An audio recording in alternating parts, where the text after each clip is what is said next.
Myself, Kavita Yadav, SS teacher, Suraj School, Mehndipur. Today our topic is lesson 4. History में है हमारा forest society and colonialism का part third. Part first और part second हमने कर चुके हैं. पार्ट थर्ड में आज हमारा मेन टॉपिक होगा शिफ्टिंग कल्टीवेशन. शिफ्टिंग कल्टीवेशन में शिफ्ट से ही सारी चीजें क्लियर होगी. शिफ्ट का मतलब है एक जगह से दूसरी जगह पर जाना. शिफ्टिंग कल्टीवेशन होता है. This is a traditional agriculture. ये एग्रीकल्चर है traditional. Persist in many parts of Asia, Africa और साउथ अमेरिका. सारे कहीं होती है, एशिया में भी होती है, अफ्रीका में भी होती है और साउथ अमेरिका में भी. It has many local name. और सारे कहीं इनका अलग अलग नाम है. अलग देश में जाओगे इसका अलग नाम है, अलग में जाओगे इसका अलग नाम है. फॉर एग्जाम्पल सेंट्रल अमेरिका में, इस साउथ ईस्ट एशिया में इसका नाम लैटिन और सेंट्रल अमेरिका में इस व्यक्ति का नाम मिल्पा है.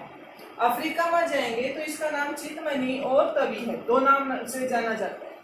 उसके बाद श्रीलंका में इसको चेन्ना के नाम से जाना जाता है. और इंडिया में आए तो इसके बहुत ज्यादा नाम है. इंडिया में इसको कोडू, बेवार, कुमारी, झूम अलग अलग नामों से जाना जाता है.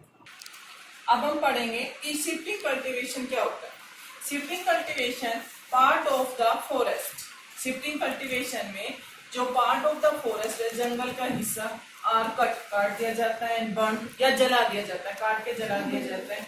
इन रोटेशन सीड्स बीज उगा दिए जाते हैं. Are sown in the has after the first monsoon.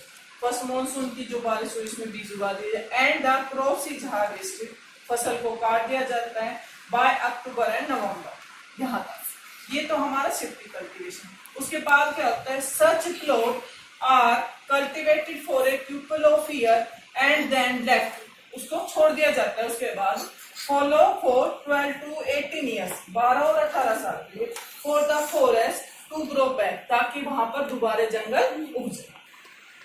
अब हम करेंगे how do government decide to ban shifting cultivation. अब सरकार ने देखा कि शिफ्टिंग कल्टीवेशन से तो बहुत ज्यादा जंगल कट रहे हैं, तो सरकार ने डिसाइड किया कि शिफ्टिंग कल्टीवेशन पे बैन लगा. शिफ्टिंग कल्टीवेशन पे बैन लगाया. क्यों लगाया ये देखते हैं. Forest British Forester's regarded this practice harmful for the forest. उन्होंने लगता था कि यह जो खेती है यह जंगल के लिए बड़ी ही हार्मफुल है. They felt that land which was used for cultivation, जो हर साल जमीन को पेड़ों को काट के जला के वहां पे खेती की जा रही है, years could not grow tree for railway timber. अब जो पेड़ कट गए, अब जो पेड़ जल गए, यहाँ वहां से जला के खेती कर दी, वहां पर तो रेलवे के लिए दोबारा टिम्बर हो नहीं सकता. ये उनके लिए सबसे बड़ी प्रॉब्लम थी. When a forest was burn, जब एक जंगल को काट दिया जाता है, there was the added dangers of flame. वहां से जो धुआं निकलती है या जो धुआं फ्लेम खतरनाक जो धुआं होती है, हार्मफुल होती है फॉर बर्निंग वैल्यूबल टिम्बर. और इससे जो टिम्बर थे वैल्यूबल, मान लो कि ये एरिया है, यहाँ पर आग लगा दी, यहाँ पर बहुत ज्यादा टिम्बर है, वो आग इनको भी पकड़ लेती, जिससे जो टिम्बर है, जो वैल्यूबल टिम्बर है, जो हमारे रेलवे के लिए, शिप बिल्डिंग के लिए यूज होती थी, वो भी जल जाएंगे. तो उनको लगता था कि इससे तो धीरे धीरे धीरे धीरे इस शिफ्टिंग कल्टीवेशन से तो जंगल ही खत्म होते चले जाएंगे. तो उन्होंने शिफ्टिंग कल्टीवेशन पे बैन लगा दिया. अब ये देखेंगे कि अंग्रेजों ने शिफ्टिंग कल्टीवेशन पे बैन लगा दिया कि हार्मफुल बाई फ्लेम्स निकलती है. टिम्बर के लिए जो यूजेस है, टिम्बर जो हमारे यूजेबल ट्रीज है वो बहुत लार्ज स्केल में एरिया में कट जाते हैं, तो शिप बिल्डिंग के लिए. तो शिफ्टिंग कल्टीवेशन को उन्होंने बैन लगा दिया. बैन लगने के बाद जो कम्युनिटी जो जंगल में रहते थे, एज ए रिजल्ट उन पे क्या प्रभाव पड़ा, एज ए रिजल्ट. और इसका क्या रिजल्ट निकला, जो बहुत ज्यादा कम्युनिटी जो वहां गांव में रहते थे, जंगलों में रहते थे, many communities were forcefully displaced from their home in the forest. अब उनको, अब जंगल में तो कोई काम बचा नहीं, शिफ्टिंग कल्टीवेशन पे बैन हो गई, प्रोटेक्ट फॉरेस्ट के एरिया में वो जा नहीं सकते थे, तो उन्होंने फोर्सफुली जो जंगल में उनका घर था उन्होंने छोड़ दिया, उनके लिए liberation. Some had to change occupation. अब लोगों ने अपना ऑक्यूपेशन चेंज कर दिया. क्यों, पहले तो जंगल से अपने जो हनी हो गया और जो चीजें होती थी वो जंगल से कलेक्ट की, मार्केट में बेचा, अपना लिवलीहुड चलाया. अब वो सारी चीजें तो बंद होगी, तो बहुत से लोगों ने अपना ऑक्यूपेशन चेंज कर लिया.